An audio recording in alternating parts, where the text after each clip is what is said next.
I'm Sophie and this is my 2007 Honda Civic Type R FD2.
It was probably about 5 years ago. I was driving a really battered Audi A3 and it was constantly at the garage, like always needed fixing, and one day the driver's door just fell off and I just had enough basically, so I thought it was time to get something more reliable, spend a bit of money, like just get a better, newer car. And I didn't know what I wanted at all. Like, I just used the car to get from A to B. It wasn't like a big thing for me. So my brother suggested getting a Jap import, and it's not something I would have ever thought about doing, but luckily we live about 10 minutes from Torque GT. So I'd remember seeing this white car on one of their lorries getting dropped off. So I liked it, remembered liking it, so looked on their website and found the car, and it was actually a DC5. So had a flick through the pictures, liked it, thought yeah, it was pretty cool. So went to show mum, and then she decided that she didn't want to climb in and out the back of a 3-door car. So thought, right, start again. Had another look, and then I spotted the FD2 and looked similar, same colour sort of thing, but had 4 doors, so it was perfect. So yeah, decided to go for that. So when the car arrived, I was happy with it. You know, I didn't want to change anything. But then on Facebook, I think a couple months later, I saw some Mugen GP wheels. So I bought them instantly, and that's when the modifying just started really, and hasn't stopped. When it's come to modifying it, you can see I've got heavily into the carbon fibre. I think the first bit I ever bought was a Sebon carbon bonnet, but that's changed now to a genuine Mugen one. And I've also got a Jay's Racing Grille. That doesn't come in carbon, so I've had to have it wrapped. I've had the front bumper number plate area like smoothed off and repainted. I've gone for a Jay's style carbon lip with some carbon extensions on the side, just so it sits a bit lower. There's carbon fibre around the vents at the front, and I've got some carbon fibre wings as well.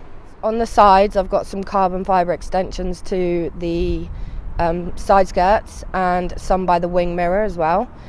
I've got Mugen wind deflectors, and on my wing mirrors I've got the Spoon Sports blue glass.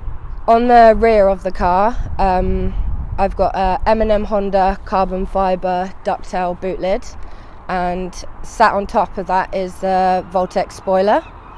And then I've got a Feels diffuser that's carbon fibre with the added fog light as well.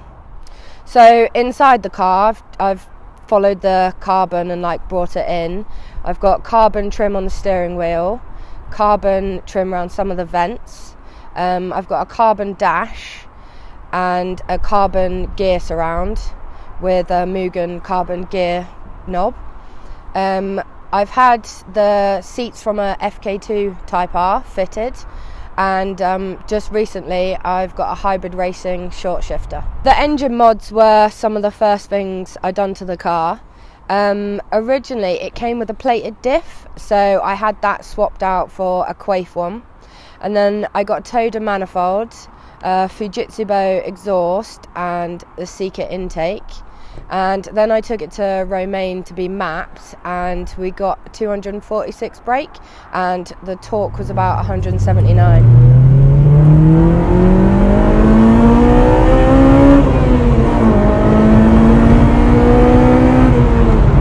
So there's a few bits in the engine bay. I've got Jay's Racing strut braces in the front and the rear. I've got a Mugen oil cap, a Feels radiator cap, a spoon plug cover, and a Feels carbon fibre inlet cover, and there's a Samco hose as well. So the Mugen GP wheels were obviously one of the first things I bought for the car. They were gunmetal grey, but I've had them done in bronze, and they are 18s by 7.5. The offset staggered, 55 and 48. And tyres, I've had AD08Rs, they're 225s by 40 by 18 all round. Brakes, I have kept the Brembo stock brakes, but I've had them refurbed in candy red.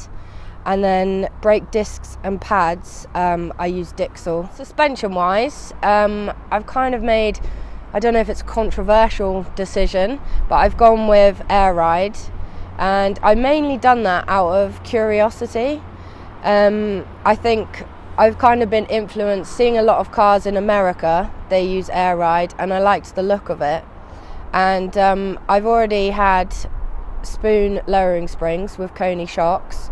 Then I went to HKS Hypermax coilovers, so naturally I just wanted a change, and I felt like that was the next sort of place to go. And for me it serves two purposes.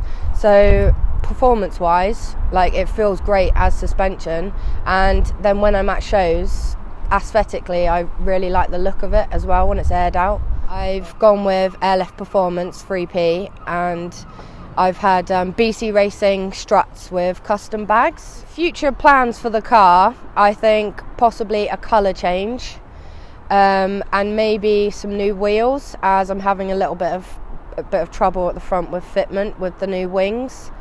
Also maybe I might look into the future to get a bit more power with ITBs perhaps, but I'm in no rush. I've got no plans to sell the car, so we'll just see what happens. When it's come to buying parts for the car, I've tried to get as many genuine parts as I can. They are expensive, but the quality and the fitment is just perfect. Like, it's hard to match. So, and I think that's another reason why I haven't rushed the car. Like, I've done bits gradually over the 5 years, purely because it is expensive, but the end result is much better.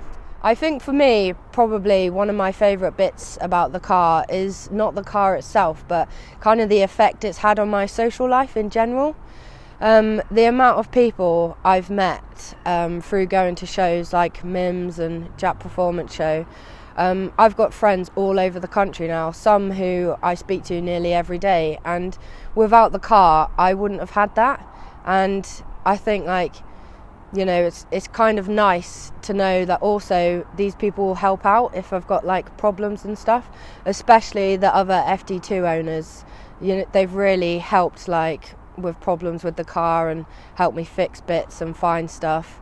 And I think for me, yeah, that's probably like the social aspect, going to shows and like just spending time with new people is kind of what it's really all about.